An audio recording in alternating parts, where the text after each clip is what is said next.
Morning. Good morning, Your Honors. May it please the Court, Ilene Herscher on behalf of the mother, TB. In this case, the Court terminated the parental rights of the mother, TB, as to all three of her children. And Ms. Herscher, would you like to save some time for rebuttal? Yes. How much time? 5 minutes. This appeal only addresses the single-parent termination of the mother's parental rights as to the child XG. The Florida legislature has specifically limited the ability to terminate the parental rights of only one parent. The very specific statute regarding single-parent termination is Section 39.811, subsection 6.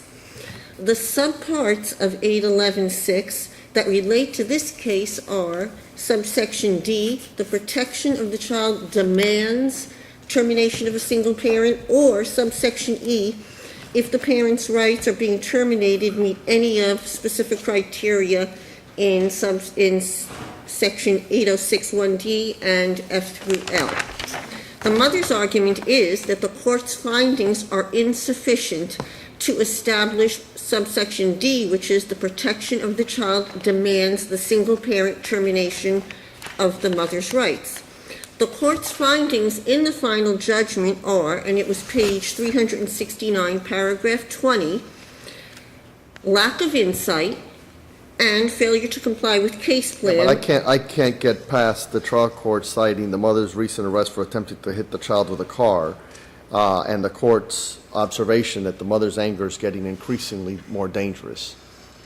I would say that there were findings that the court went through in the transcript and also in other parts of the final judgment. But the mother's argument here is that the court did not specify anything in the paragraph regarding single-parent termination. So in other words, if the court had made the same factual findings in its order and concluded from those findings of fact that the protection of the child demanded termination, that might satisfy the requirement of sub D, right? Rather than simply saying manifest best interests or whatever other terminology was used in the order, right? I would agree. I think there have to be, absolutely, the court has to make specific findings. Well, the court did make findings, but it never reached a conclusion that those findings supported a determination that the protection of the child demanded termination of the mother's rights. Yes, and in fact, the findings were incorrect where the court stated failure to comply with the case plan. That would not be under 811.6. Well, yes, if we agree with JS, although even JS says that it was a failure of the trial court to make specific findings in support of a determination that the protection of the child demanded termination of the single parent's rights. Correct. Right? Right. And what I'm stating is JS also stated that subsection E of 811 does not specifically state that failure to comply with the case plan is one of those specific statutes. Alone. Exactly. But what if the failure to comply with the case plan, or irrespective of services, the court found that because of the facts peculiar to this case, though it satisfies those provisions, also demand termination for the protection of the child? Would that be enough? Well, I would think that the language would have to be specific so that you would understand why the failure to comply with the case plan demanded the child's protection. Right. I think that the court must be specific. And if, in fact, it made sense, then, yes, that would be what the court is supposed to do. But the court didn't do that at all. It just made a statement, lack of insight and failure to comply with the case plan, which I do not believe is specific enough according to the law. You're close to your time if you're Yes. saving 5 minutes for rebuttal. Okay, I would just basically say that the single-parent statute is a procedural requirement in Florida to prevent an erroneous deprivation of single-parental rights. I think it's important for the courts to pay attention to it. There is very little case law. JS is just about the only one I could find, so I don't think that this is an issue that's brought up enough. I think that the courts just tend to, pass it through. Oh, yeah, it's single-parent, sure enough, but that's not what's required here. And that's my argument. You have 5 minutes for rebuttal. Good morning, Your Honors. Hillary Kambour on behalf of the Guardian Ad Litem Program, and I'll be speaking on behalf of Carla Perkins for the Department of Children and Families as well.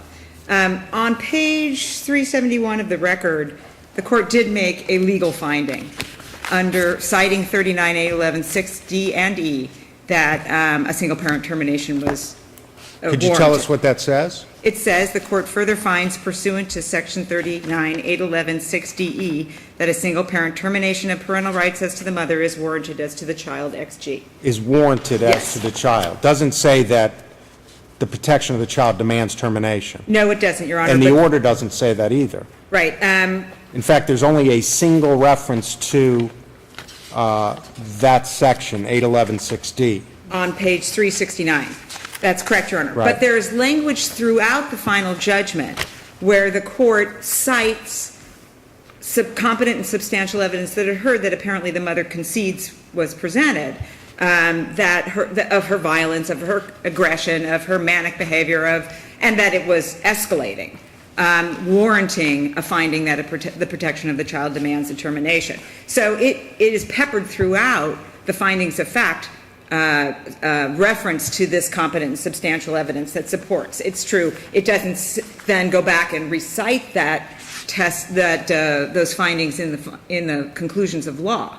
And Would you agree that a finding of 1C or 1E by itself is insufficient for a single-parent termination? pursuant to subsection E, right? So we have two different subsections. So if that's true, Right. could it be, if that standing alone, a finding of 1C or 1E standing alone, Right. be sufficient under sub D right above it?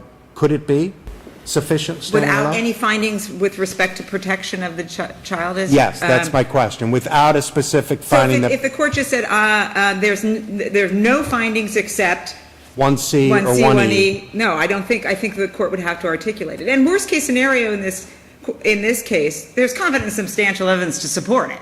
So were the court to remand and ask the court to just take its findings of fact. But that and would put it in seem to be a ministerial act. I mean, the Exactly. court specifically said that they were concerned about the mother's aggression. I mean, hitting a child with a car is a major league event, and it would seem to me that that would fall under protection of the child. Absolutely. And the two cases that we have that I discussed in the brief were reversals, and we can distinguish them easily. So SS is a case where we have speculation about harm from the guardian ad litem who was not particularly involved in this case, unlike the guardian ad litem here has been on the case for almost its entirety and didn't speculate. She testified about actual observations of violent and aggressive behavior escalating over time, which of course was corroborated by two case managers, a court liaison, two therapists, and an expert psychologist who testified, not to mention the court observing the mother's aggression in front of him. How can we know from reading this order that the court did not believe that the standard in this case was that termination was in the best interest of the child versus termination is demanded for the protection of the child? How do we know from reading this order Right. that that's the standard the court was operating under? Okay, because the court made two separate findings with respect, well, actually four, as is required in this case. So a ground, in this case 2 grounds, uncontested, that the termination is in the manifest best interest. There's a whole section devoted to termination. That termination is the least restrictive means of protecting the child. And then the language on page 371 that references 39-811-6D, that a single-parent termination is warranted. But doesn't do what it did for the other findings, which is specific findings with the proper standard and a finding that the evidence met that standard. Which, if this court found dispositive, could remand for exactly those findings, based on the fact that there's uncontroverted, competent, and substantial evidence to support that specific finding if it were necessary. Absolutely. The case is different from JS, because in that case, the court went on to say, well, where is the evidence that the protection of the child demands termination of this mother when the father's rights were intact? And it searched the record and couldn't find it. There's no differentiation. Plus, the danger, the risk posed by the parent's behavior had to do with the home. And the interaction, the personal interaction, was not the issue, which, of course, is not the case here. We have a mother who I guess, without controversy, poses a risk of harm to her children. So we would ask that the lower court's order be affirmed. At worst case scenario, be remanded for specific findings consonant with the record evidence that was produced at trial. Your Honors, again, the mother's position is that the court failed to specifically determine, pursuant to 81160, the factors involved in the single-parent termination, which demand protection of the child. And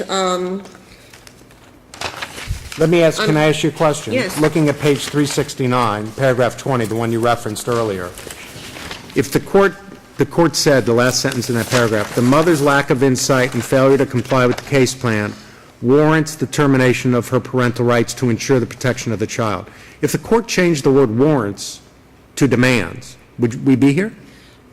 I believe we would, because I still think that you need to be more specific. Just like the court was in the rest of the final judgment, I think that it's necessary for the court to be very specific and delineate what the factors are. Well, how about the previous 19 paragraphs?